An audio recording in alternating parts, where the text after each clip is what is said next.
an excellent question. And there is no hard and fast rule. This is why when the American Heart Association declared sleep as an essential aid, they focus primarily on duration because it is more objective.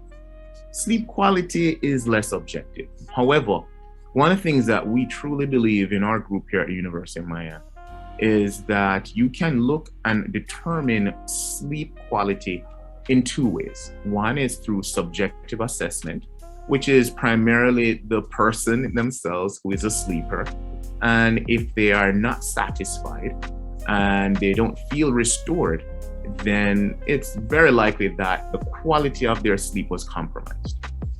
But there is another side of that coin which highlights the importance of objective measurements of quality, of sleep quality. And essentially what happens is this. So sleep in many ways, the whole process and experience of sleep from a biological standpoint, not from a psychological standpoint, because many people conflate those, because typically our experience of sleep is an unconscious experience or through dreams. However, from a biological standpoint, sleep is really seen or broken up in two primary phases. The first phase is called non-rapid eye movement. And the second phase is called rapid eye movement, otherwise known as non-REM and REM. Within the non-REM stage, there are three stages rather. And these are two distinct stages. First stage primarily focuses on, it really entails rather the experience of you just drifting off to sleep.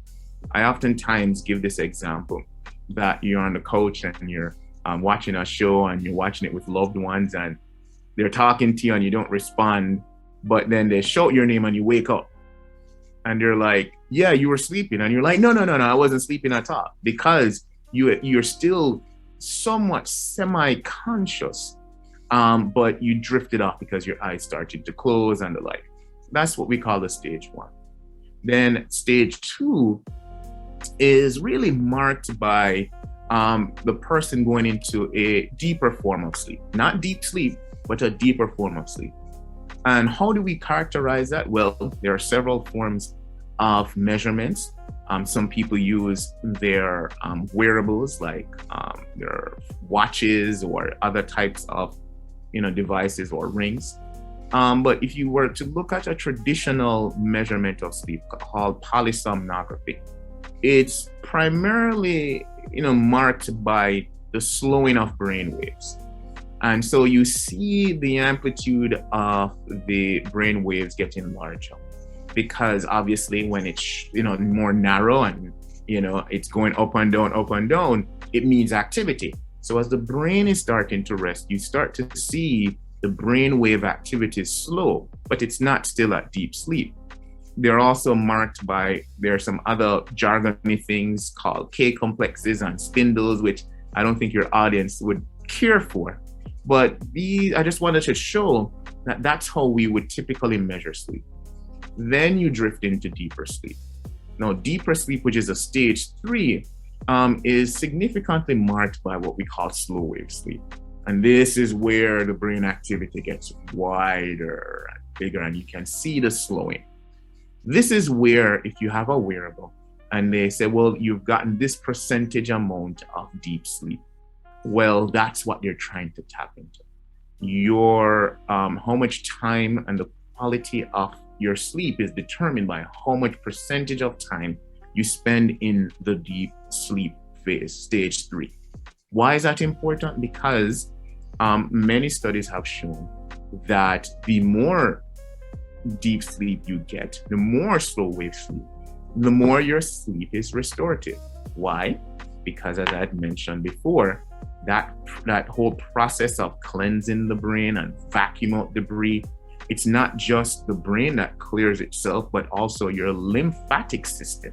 Lymphatic systems that are under the armpits and in all over the body that clears out toxins, those are also accelerated as well. They also happen during the day, but what we've seen is that they are accelerated while sleeping.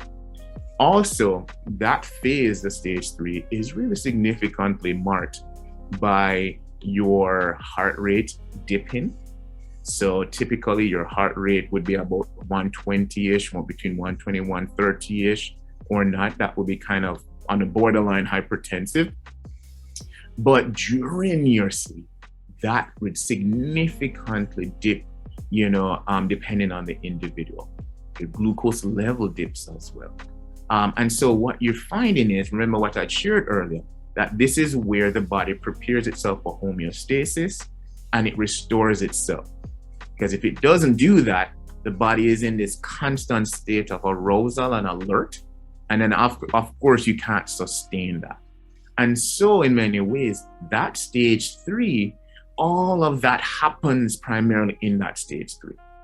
Now we're moving from non-REM sleep and we're moving into REM sleep. The REM sleep is significantly marked by this is where the brain starts to work like a computer. What do you mean by that?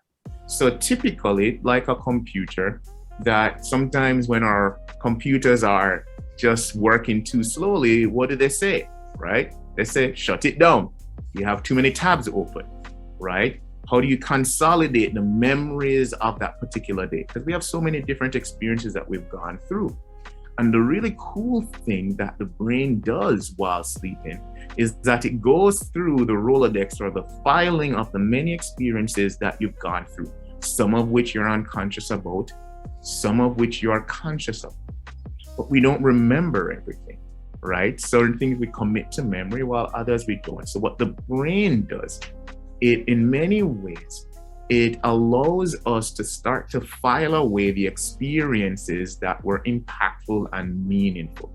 And that's when we have the REM sleep. This is where we dream, because that's part of the dream. And many people believe the dream phase is the kind of, you're running through all the different images that you saw during the day and you try and make meaning of it. That's more complex than how I am presenting it.